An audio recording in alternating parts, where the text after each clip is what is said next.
ఏపీలో మద్యం పాలసీ వెనుక పెద్ద స్కామ్ ఉందన్నారు మాజీ మంత్రి అంబటి రాంబాబు. స్కామ్ల కోసమే కూటమి ప్రభుత్వం మద్యం పాలసీ తెచ్చిందని ఆరోపించారు. మద్యం తాగటం హానికరమనే మాటను తొలగించి నాణ్యమైన మద్యం తాగటం మంచిదని ముద్రించాలని ఎద్దేవా చేశారు. చంద్రబాబు పాలనంతా మద్యం మీదే ఆదాయం పొందాలని చూస్తోందని విమర్శించారు అంబటి రాంబాబు. ఇక మద్యం చాలా గొప్ప విషయం, ఇది ఈ సందర్భంగా నేను చెప్పదలుచుకున్నాను.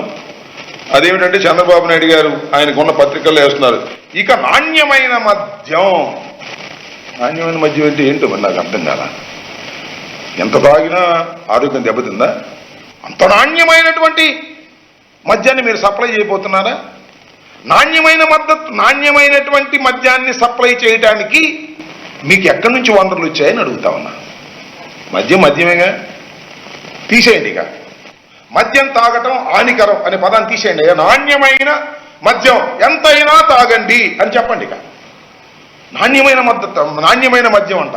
చంద్రబాబు నాయుడు గారు అధికారంలోకి వచ్చి ఒక నాణ్యమైనటువంటి మద్యాన్ని తీసుకొచ్చి ప్రజలకు సరఫరా చేసేటటువంటి సరసమైన ధరలకు ప్రజలకు సరఫరా చేసేటటువంటి ఒక గొప్ప అవతారాన్ని చంద్రబాబు నాయుడు గారు నూతనంగా ఎత్తారు. నాకు బాగా గుర్తు, నేను కొత్తగా ఎమ్మెల్యే కాకముందు యూత్ కాంగ్రెస్ ప్రెసిడెంట్లో ఉన్నప్పుడు మా స్లోగన్ ఏంటో తెలుసా? నారావారి సారా పాలన డౌన్ డౌన్. ఇది మా మొదటి స్లోగన్ నేను రాజకీయాల్లోకి వచ్చిన కొత్తలో.